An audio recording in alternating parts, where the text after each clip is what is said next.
Hi, welcome to Tally Alley, where we do dumb stuff. I'm Evan. And I'm Haley. And welcome to Movie Alley Week 10. And this week we're talking about Dark Waters. Which we saw ages ago, but we got caught up with Christmas stuff and didn't ever film it. Yeah. We were super excited about this one though, because this one's actually kind of set in the state we're from.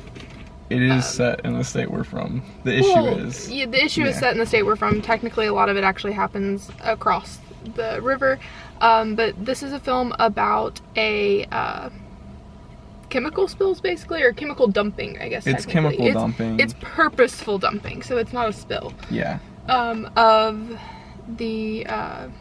It's the special carbon compound that is toxic, and it has fluoride and stuff in it. Yeah.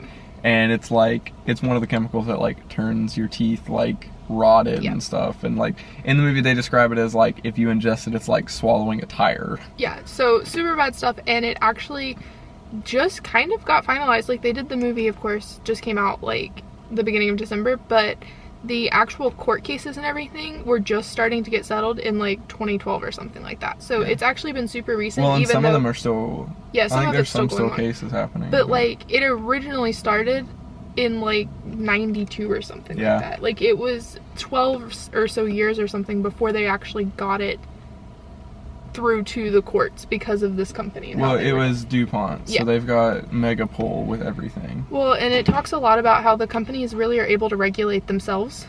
Yeah. Which is kind of sucky. Because... Less so now. Less so now, but like, that's why stuff happens, is because they were able to just kind of regulate themselves and do whatever they wanted. And obviously there's reasons why there needs to be boards that are handling this stuff, because otherwise you have things like this where they were showing stuff with birth defects from their employees, animals were being killed, and like all kinds of stuff, and they just like didn't care, because it basically, they were like, well, we're still making money off of it. It was Teflon, actually. Yeah. Teflon was the product. But I super liked it. Yeah, I wasn't, you know, I wanted to see it because a lot of it, some of the stuff happens in Parkersburg? Parkersburg, yeah. Which we're not like from Parkersburg, but I've been to Parkersburg like a lot and stuff, so it was cool seeing it. Like, I know like a lot of the film, like the area they showed in the movie, I'm like, I've been there and stuff, but like, I wanted to see it, but I wasn't really expecting it to be really good, to be honest. I thought it was going to be like a crappy, like, not a documentary, but kind of have a documentary feel and be kind of a crappy movie. But I actually ended up really like enjoying it. Like, I was actually focused on, I mean, I had already heard about some of this stuff and whatever from, you know, being from there and stuff, but I wasn't really expecting to like be captivated by this movie.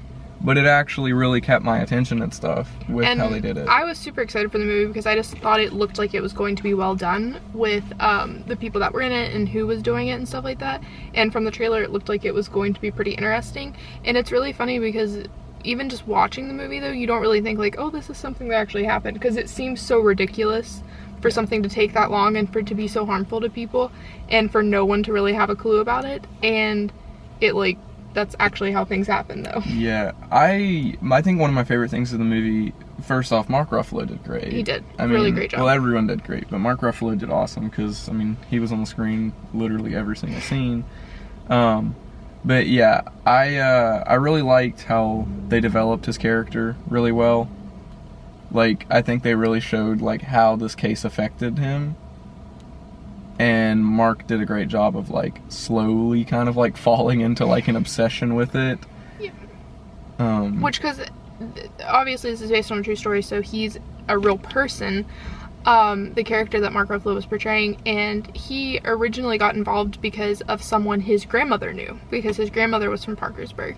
And so it kind of evolved from like him being this hotshot like new lawyer who really didn't want to get involved with this case, because he was a corporate defense attorney. Yeah, so he defended these companies. This was the opposite of what he would normally be doing. So he kind of went in and took all of the things he had learned as he became a lawyer and worked with this company and turned it back on the company because he had all the insider knowledge on it. And it would be kind of interesting to look and see how true like his boss's support of it was, because like as it got more and more, like you could see like his bosses were really supporting him in that, like the heads of the company. And I think it would be interesting to see how much of that was actually what happened and how much flack he really got from them on it, because you would think they didn't show it I think that there had to at least be like his main boss. I think that had to be pretty accurate for the main boss, because in the movie they showed a little bit. I agree with Haley. I wish they would have shown it more, because I'm sure, because they were in like a board meeting, because he was one of the partners of the company after this long time, and like everyone on the board but his like head boss was completely against him and was like, this is dumb, you need to drop it and get out of here. The head boss was like, this is what's right, we're going to deal with it. And I'm sure that had to be partially true, because there's no way he would have been able to keep it up that long with the company because he pretty much, I'm sure he worked on some other things, but predominantly for over a decade he worked specifically on this case, and there really wasn't money in it, because they were going after a big company. It was small farmers and small town people, so there was no money in it. He was basically doing the work pro bono at that point, and like that's a major deal, to let one of your partners basically just take off for a decade and be working on this.